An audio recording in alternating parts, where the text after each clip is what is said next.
On the cases in New South Wales, they have now exceeded 1,000.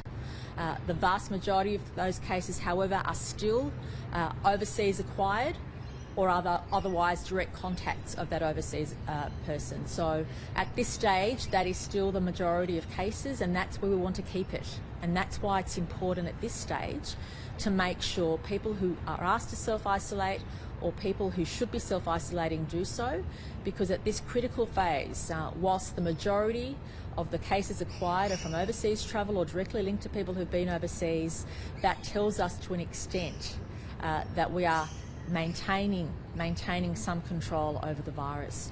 I also want to stress and thank all of our health officials. New South Wales has some of the best stats in the world in terms of the proportion of testing we've done. And what that's allowed us to do is to follow up on the cases that have been identified and then contact the contacts of those people to make sure we do everything we can to reduce the spread. I'm incredibly pleased that that was a decision proactively taken by our health officials very early on, and I'll ask Dr. Chant to give you a better picture of how we compare to other places in the world in terms of our rate of testing. So even though we've had over 1,000 cases now, the number of people hospitalised out of those 1,000 cases is still relatively small, and that's how we want to keep it.